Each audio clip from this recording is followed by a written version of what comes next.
По 3 дена поминати под отворено небо, родителите на децата со посебни потреби денеска ги спакуваа шаторите и си заминаа од паркот Жена Борец. Ќе кампуваат и следниот месец доколку нивните барања не се исполнат, но во меѓувреме велат дека нивната цел делумно е постигната со тоа што успеа да им го привлечат вниманието на јавноста и политичарите. Битното е дека се појавивме, не видоа.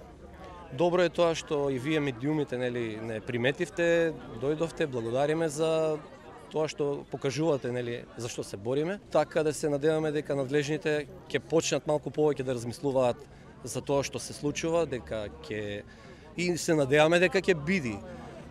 Секако се бориме на институционален начин, меѓутоа сметам дека некои работи ќе треба и на други начини, како ова овде што го гледате да се постави. Секој од нас, дури и тие кои што немаат никаков проблем во нивното потесно семејство, треба да дојдат тука и да ја дадат поддршката за овие луѓе. Во последните часови пред да се спакуваат во паркот Жена Борец имаше зголемена раздвиженост. Голем број граѓани и дел од јавните личности го посетија кампот и со подпис на петицијата застанаа зад родителите во битката за исполнување на нивните барања. На сите овие луѓе овдека што ги гледате им е потребна помош, им се потребни реални услови за живот. Ако сме сите граѓани на оваа земја, onda сите треба да имаме равноправен пристап од страна на институциите и равноправно да не третираат. Би требало она што е ветување дадено веќе да се исполни секако.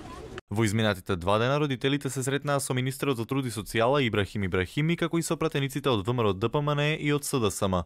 Ветувања добиле од сите страни, но сепак ги примиле со резерва, бидејќи за проблемите со кои се соочуваат апелирале и претходно, но институциите останале глуви на барањата. Не знам сега колку можеме да веруваме со оглед на тоа што досега го имаме гледано од страна на политичарите како се несувале. Не знам колку нивните ветувања се реални, но ние ќе траеме до крај, ќе тераме ова борба до крај и ќе успееме, нашите барања ќе бидат исполнети. Изгледаат ли реално ветувањата на политичарите? Не знам што да кажам, тука малце сме сепак скептични, ама сепак се надеваме на подобро. Се надеваме. Државата да обезбеди стручен кадар и соодветна терапија за лицата со попреченост, да се поништи старосната граница од 26 години за здравствено осигурување на лицата со посебни потреби и да се обезбеди соодветна грижа за децата по смртта на нивните родители. Ова се барањата кои се надеваат дека што поскоро ќе бидат исполнети, но за овие законски измени да можат да се направат, пратениците им порачале дека најпрвин ќе треба да се стави собранието во функција.